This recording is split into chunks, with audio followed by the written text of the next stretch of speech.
I would say, if anything, in the past 5 years, that pace of development, the rate at which we are moving forward has actually increased. So from my perspective, I would say I'm very optimistic at the moment about the state of the field as well as its development and near-term ability to deliver on some of these key outcomes that people have talked about. Well, unfortunately, some of the materials we are trying to build, we will never be able to simulate, even on today's supercomputers. They are simply too complex in the way that the atoms and electrons are interacting with each other that our conventional technologies cannot track those systems. But you might expect that a computer that is fundamentally built on the principles of quantum mechanics can actually mirror those systems almost perfectly.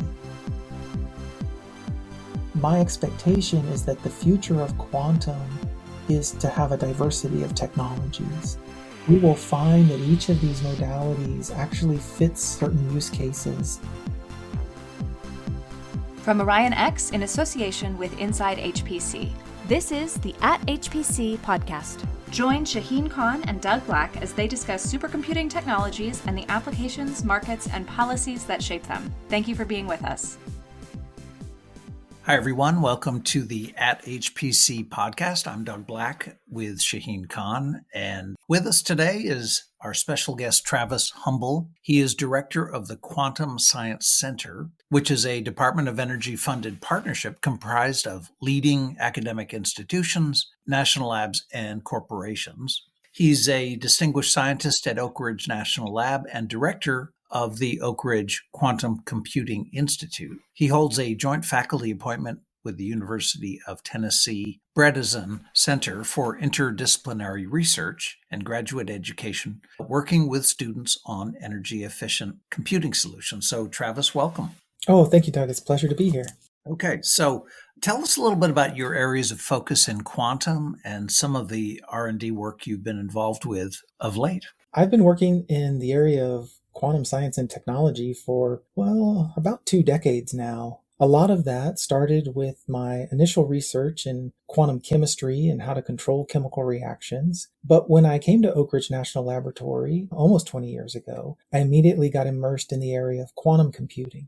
And of course, this is a really hot topic at the moment, the idea that we can use quantum mechanics to perform computation. My research in this area has kind of covered the gamut of topics in computing, including both the development of algorithms and applications for quantum computing systems, software and programming tools that can be used to develop those applications. And then most recently, I've been looking at the development and testing and evaluation of quantum computer systems that are available today.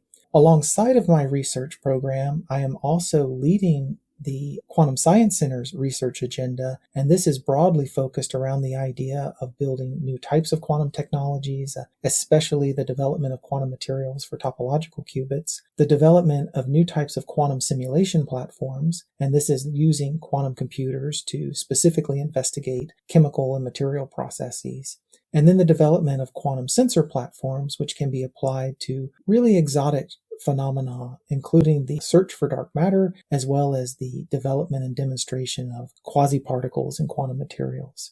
So this position in particular has given me a really broad perspective on all the different types of topics that are under consideration today in the field of quantum science and technology, alongside my past research in that area. Okay, well, stepping back from a 30,000-foot level, I always ask quantum people this. What are your thoughts on the state of quantum and whether the technology is moving forwardly in an encouraging way, or is it somewhat stalled? With all the developments and announcements going on, how do you view the forward movement of quantum? Having been involved in the field for almost 20 years now, I can definitely say that we are progressing in a forward direction. We have gone from hypothetical conceptual ideas of what quantum computers are to today having access to working systems that can be tested. We can try to evaluate their feasibility for solving challenging problems, and then we can even envision how they may grow and scale up over time. I would say, if anything, in the past 5 years, that pace of development, the rate at which we are moving forward has actually increased. So From my perspective, I would say I'm very optimistic at the moment about the state of the field as well as its development and near-term ability to deliver on some of these key outcomes that people have talked about for quantum computing and other quantum technologies. It is not a simple field, though, in the sense that it is integrative. It does require multiple disciplines working together to try and accomplish these goals. And it is emerging from a long history of physics and making the transition over into a working, viable technology. And so the fact that that could even happen on a few decades time scales, not, to speak of the additional time that'll be needed, I think that's really remarkable. And so I'm both encouraged and optimistic about the rate at which things are moving forward. That's awesome. Travis, you mentioned sensing, and that led me to the at least 3 or 4 branches of quantum science and technology: quantum sensing for measurement, quantum communication, quantum computing. I imagine all 3 are part of the projects that Oak Ridge and you pursue, or is this a focus on particular aspect of these? Yeah, so we have a very broad program in the quantum science and technology field. Certainly quantum computing is at the forefront of this alongside quantum communications. But as you rightly noted, quantum sensing is actually one of the areas that has enormous near-term potential. In a sense, quantum sensors are taking advantage of the physics of quantum mechanical systems in order to improve the resolution and the precision with which we're making measurements. When we apply that to novel areas like searching for dark matter, which is one of the yet to be discovered particles that could possibly contribute to the state of the universe, we know that we're going to need new types of sensing platforms that push well beyond our current limitations. Quantum sensors are one path forward in that area. And for Oak Ridge and the Quantum Science Center and many others in the field, the development of these new quantum sensors requires us to bring together existing ideas of signal processing theory and sensors and measurement, but now framed in this new framework of quantum information and how it can actually exceed our conventional expectations. Brilliant. So if we focus on the quantum computing part, there are applications that I see mentioned in the press that look more like a quantum experiment rather than really quantum computing. They sort of seem to lack the programmability aspect that the word computing would imply. Where do you think that is in the current state of things? This is an excellent point. The differentiation right now between a quantum experiment and a quantum device operating is very murky and a bit ambiguous. Oftentimes, we are finding that experimental physicists who traditionally have stood up these systems in their laboratories as point-of-proof concepts of key ideas from physics are now making the transition into persisting those systems for longer amount of times and allowing other people external to their laboratory to have access to them. The ability to transition the technology is an entire endeavor on its own. It touches on many of the topics that are traditionally well outside of science itself. So I think it is good to point out that there is some ambiguity right now in what's an experiment versus a product, let's say. But that's also part of the excitement, is that by making these experimental discoveries, we're actually pushing forward the frontier of what we can do with quantum physics, quantum materials, all these different systems that are out there. And by providing people access to them as quickly as possible, we're simply going to feed back into that cycle of discovery, enabling people to now take those systems and program them or test them or evaluate them in these application areas. So I think you're exactly right that there is not always a clear line between what's an experiment versus what's, say, a product. But the truth of the matter is that's really where a lot of the excitement's happening, because we're able to get such a quick feedback cycle in terms of our discoveries of what we can do on these systems versus how we want to design the next generation. Travis, help us, and I'm sure a lot of people among our listeners, what's a good way or the best way to describe what a quantum computer does, and also why it has the potential to be so much more powerful than classical HPC? Yeah, this is always a tricky question, in part because when we talk about computers, conventional computers today, there's a great diversity of them. We all have a general notion that, yes, they're performing some type of computation, adding up ones and zeros quickly for us, and doing that with remarkable technology underneath them. With quantum computers, we're actually trying to extend that definition. we're trying to say that in addition to all those remarkable things we have access to now, there's a whole new set of opportunities that are available by harnessing the laws of quantum mechanics. And so in the way that we traditionally think about adding ones and zeros together, we now think about superpositions of ones and zeros. And that, of course, kind of requires a stretch of our imagination for those who aren't familiar in the field. But what we have found through studying this area is that there are great opportunities when we extend the definition of operations that are available to a computer. I'll give you an example of this. At Oak Ridge National Laboratory, one of the key areas we are interested in is understanding materials, both their properties and their behaviors, but then also how we can create new types of materials that provide certain designer functionalities. Well, in order to synthesize and characterize those systems, it is an incredibly time-consuming process, and we spend a lot of effort in demonstrating these types of measurements. But alongside that, we want to be able to build computer models of these types of materials that can then guide us in those processes of fabrication and characterization, and ultimately cut down that development cycle in order to get to our sought-after material quicker. Well, unfortunately, some of the materials we are trying to build, we will never be able to simulate, even on today's supercomputers. They are simply too complex in the way that the atoms and electrons are interacting with each other that our conventional technologies cannot track those systems. But you might expect that a computer that is fundamentally built on the principles of quantum mechanics can actually mirror those systems almost perfectly. And so in this way, by building quantum computers, we can actually create synthetic versions of quantum materials that could not have existed otherwise. And eventually in the future, use that to guide our development of materials that can be used, let's say, for room temperature superconductors. And that's exactly the type of material that now has an impact on how we transmit electricity without loss or enable new types of transportation. Now, that's a long-term goal for this type of research agenda, but it's the fact that quantum computers are moving beyond our conventional limits, that we're now able to solve problems using the methods of quantum mechanics themselves that really opens up this space in exciting and new ways. Okay, now we recently saw a headline that the biggest current quantum barrier is noise. Is that the same as error correction, which we've heard for years is the biggest quantum barrier? They're intimately connected with each other. Fundamentally, when we try to control quantum mechanical systems, we're having to build something, a tangible object, a material, or perhaps we're trapping an atom or trying to create a photon.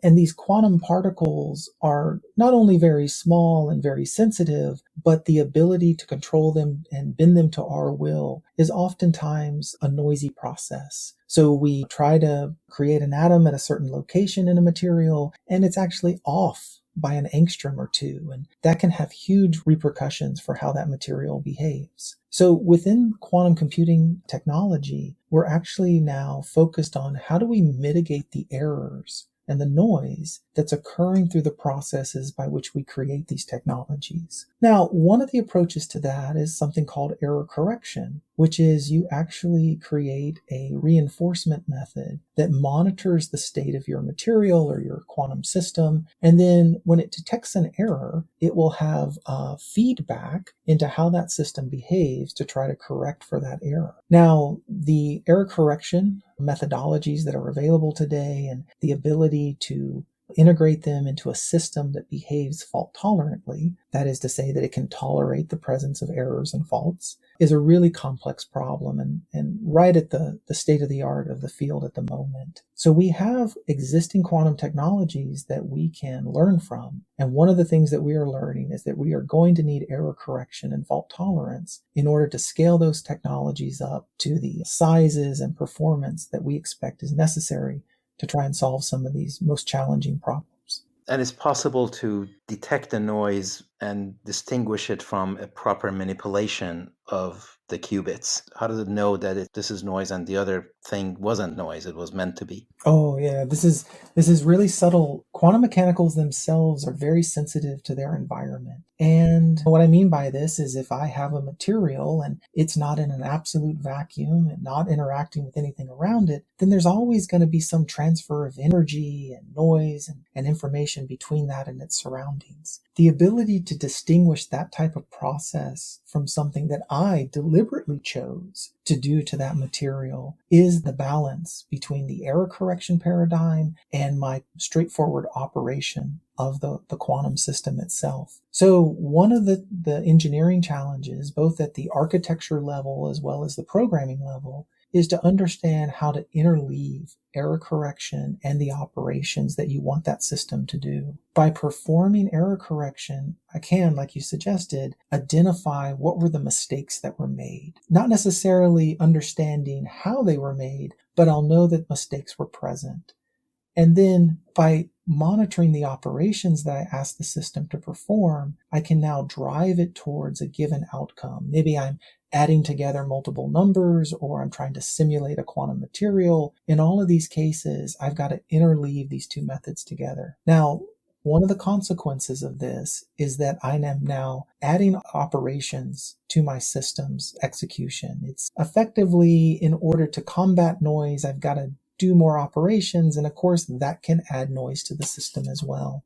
So there is a trade-off in these approaches. There becomes a point in the noise and the preparation of the material where error correction does improve the system. When we are looking at today's latest results from the field, we are finding that the existing quantum systems out there are right at that boundary of being able to demonstrate improvement in their operation by using error correction techniques. And that's really exciting because it hints that there is a big jump in the scalability of these systems coming up in the next several years. Like the benefit is growing faster than the opposite of benefit. This is exactly it. There is a bit of a challenge in keeping up with that scaling, but the level of number of control wires that you will need just to program and operate these systems, that's going to increase as well. And so you have to worry about things about the controls and the circuitry and the energy consumption and all of these aspects too. But the fundamental gain from error correction and being able to scale these systems up, we're just starting to see experimental evidence that suggests this is really feasible. Do you have any perspective on the different so-called modalities, as the industry seems to refer to the word approach?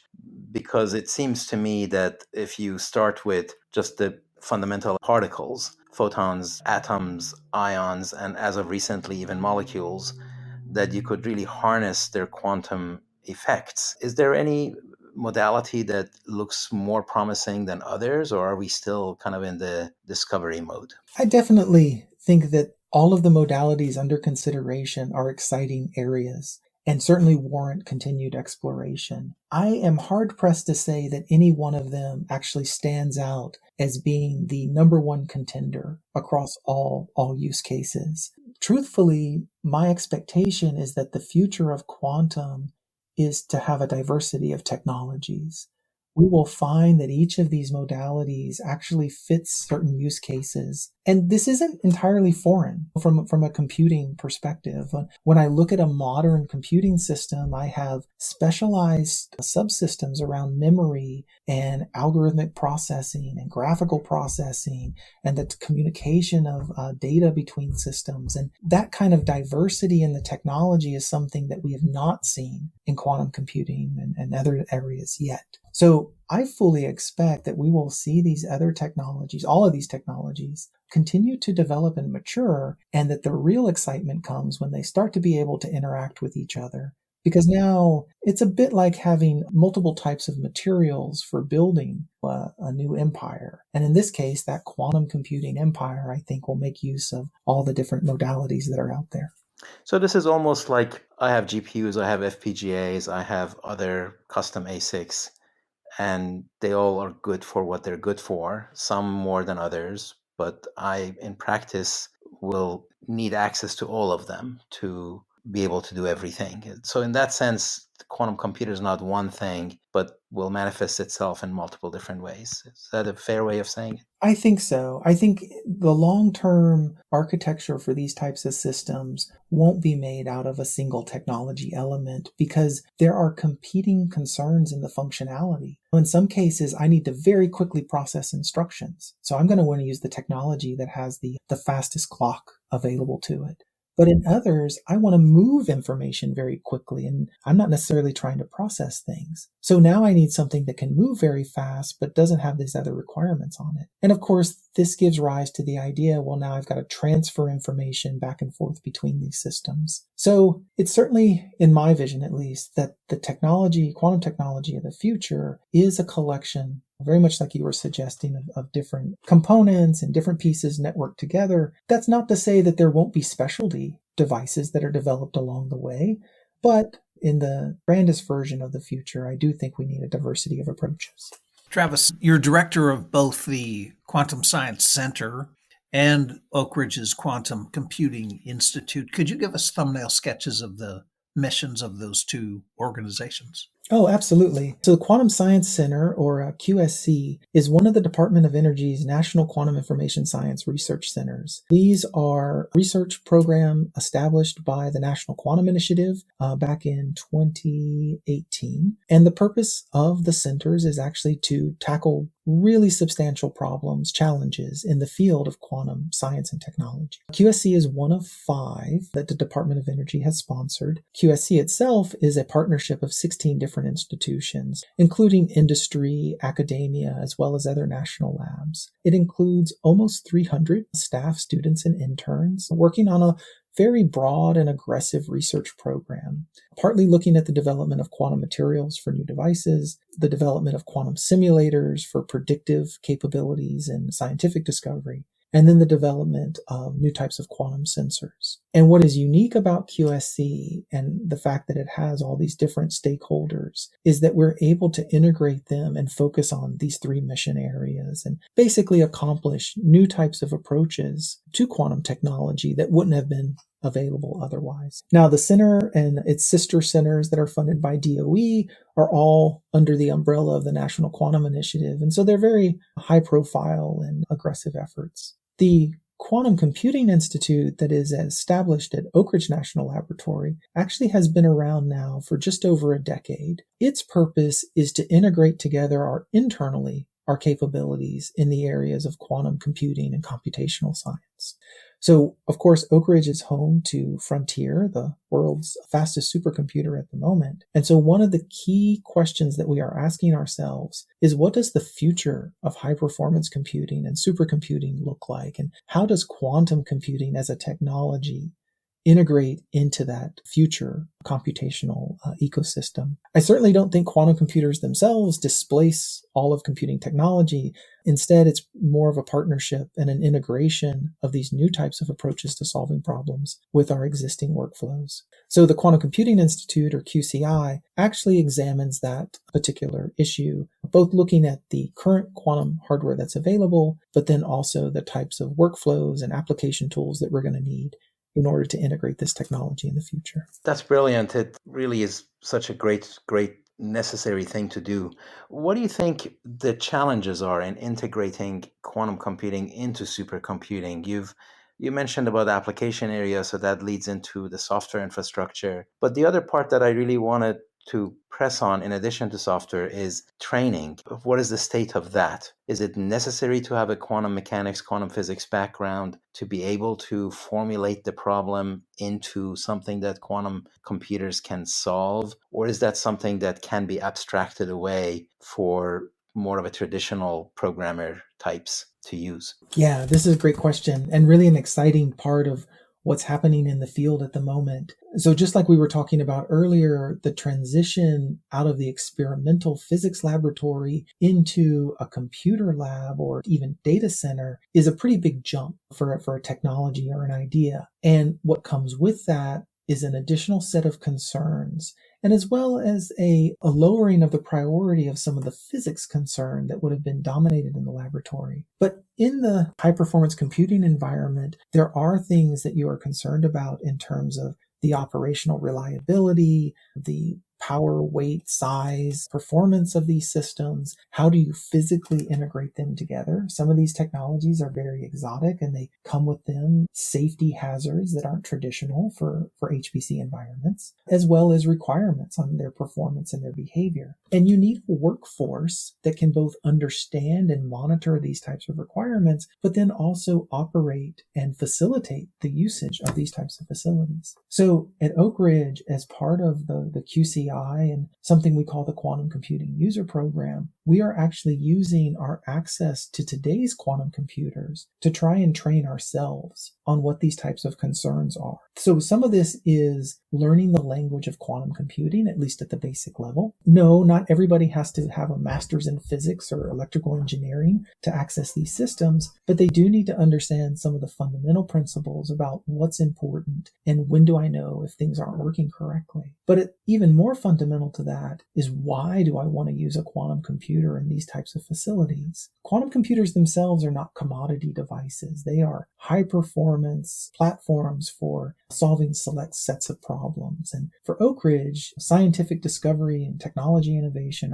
are two of those areas. So by having our experts in those areas look at today's quantum computing systems, look at their existing application workflows, and understand, how would I fit this in there? Would this even provide me a performance advantage? Those are some of the key questions, and that fits squarely in the type of work that we are used to doing, and many others are, in terms of evaluating future architectures and how they could accelerate their current workloads. So I do think that building a workforce that is knowledgeable about the technology, at least at its functional and operational levels, is critical in order to increase the adoption and ultimately the usability of quantum computing in these settings. Travis, another topic that comes up is the idea of emulating quantum computers, both to run applications that are already available but don't have a hardware to run on, and also eliminate some of the pesky problems like I/O and kind of management and stuff that is a lot easier on traditional computers. Looks like GPUs can provide a avenue to put a dent into that sort of a solution. There's also the question of quantum inspired algorithms that sometimes lead to better algorithms even for classical computers. Would you speak to how these two different avenues can work in parallel to accelerate things? Yeah, so the field of quantum computing is doing more than just advancing hardware and software paradigms. It's actually challenging our own understanding of what computation is and what the limits of computation are. Certainly, some of the most surprising outcomes from adopting quantum computing has been the recognition, in fact, that there are conventional approaches or algorithms to solving these problems that had been overlooked in the past. And these types of quantum-inspired approaches are entirely within reach of our current technology, but it's by examining more broadly the field of computation through the lens of quantum computing that we've actually been able to recognize them and then ultimately adopt them. So I think just by being a foil for ourselves and our understanding of what computation is, quantum information as a fundamental object is incredibly valuable. But even moving beyond that, we have found that there are problems which are recognized as not being solved with conventional techniques, and certainly not solved efficiently. And this is actually a bit more interesting in the sense that over the decades in which we have developed conventional computing platforms, including supercomputers and commodity devices, we oftentimes will encounter problems that we simply refuse to try to solve. Effectively, we recognize that those problems are too hard, we have no efficient method for solving them, and then we can move on to focused on more feasible solutions with our currently available resources. But quantum now requires us to go back and re-examine that history. What were the problems and decisions that we made about those problems that have led us to where we are today? And how does quantum as a technology, by opening up new opportunities, new solvers, new methods, require us to now redo some of those decisions? And I'll give you kind of a detailed example just to clarify the point, but within the field of chemistry, there's a very frequently made approximation when you're trying to calculate the dynamics of a chemical reaction. And it's called the Born-Oppenheimer approximation. And basically what you're saying is that the rate at which electrons move is much faster than the rate at which the nuclei themselves move, because there's about a 2,000-fold difference in their mass. And if you make that approximation, you can actually derive a lot of solvers for chemical reactions that are efficient and easy to simulate on conventional computing platforms. If you didn't make that approximation, it actually becomes a much more difficult problem to solve. With quantum computers, though, ignoring that approximation, continuing to keep both the electrons and the nuclei as a single composite system, actually is an efficient way of solving the problem as well. So historically, whereas we had viewed this particular type of approach of solving as inefficient or intractable, now by having access to quantum technology, it opens up an entirely new path to discovery. So I think that both in terms of the quantum-inspired algorithms as well as in terms of the new types of problems we can solve, quantum itself is a really exciting area. Shaheen, I'm dying for you to ask Travis, get into your thoughts about quantum parity. We hear so much about quantum superiority, quantum advantage, and when that'll happen. But you've got some interesting points about just bringing quantum up to parity with HPC. Yeah, Travis, we were talking about quantum advantage and when to use quantum. And of course, that's kind of been presented. And as you mentioned, there are problems that are completely intractable and those that can go way faster, even though they can be done with existing computers. But the idea was that in addition to performance advantage, there's also an energy advantage for quantum computers. So if I can do half the performance, but at 1/100th of the energy or 1,000th of the energy usage, maybe that's sufficient advantage for me to use it. Is that part of your calculus when you look at these things? Absolutely. Absolutely agree with this point. And in fact, I would say that my own framework considers 3 specific metrics for evaluation of the value of quantum computing. One is time to solution, one is accuracy of the answer, and the third would be the energy consumption. And so like you've just said, if I'm getting the same time to solution and the same accuracy, but I'm reducing the energy consumption by 1,000-fold or even 100-fold, my quantum technology is suddenly worth quite a bit of money when I compare it in real dollars to operating, say, an HPC system. Similarly, even if I'm consuming the same amount of energy, but if I can reduce the time to solution or improve the accuracy, there is a way to get a value, an advantage from the quantum approach. I think early on, the conversation was dominated around reducing the time to solution because many quantum algorithms, they reach their advantage by reducing the number of operations required. But that's not the only way to win this game. In fact, I would say computing as a field is actually facing a bit of an energy crisis when you look at the amount of training and energy consumption required in the areas of artificial intelligence and some of the modeling and simulation problems that are out there. We know that in order to create scalable systems for the future, we've got to get energy under control. And quantum also offers advantages in that area, I think. Exactly. You mentioned AI, and we also read quantum machine learning and the application of quantum computing to AI. One challenge to that and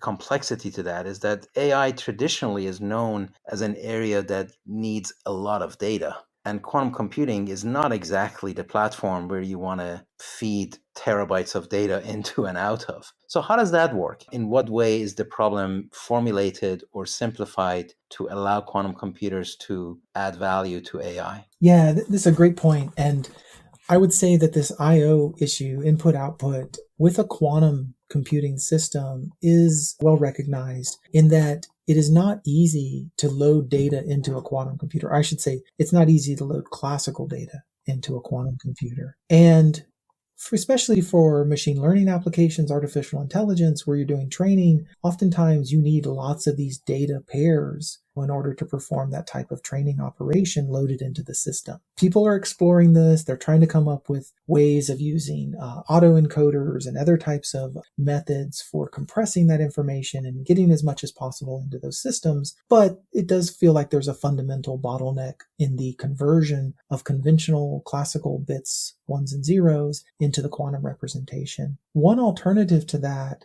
is create your information internal to the quantum system itself. If I have a quantum computational model for some process, and it's the output of that process that I am using for my AI training, then all of that can be internal to my quantum computing system to start with.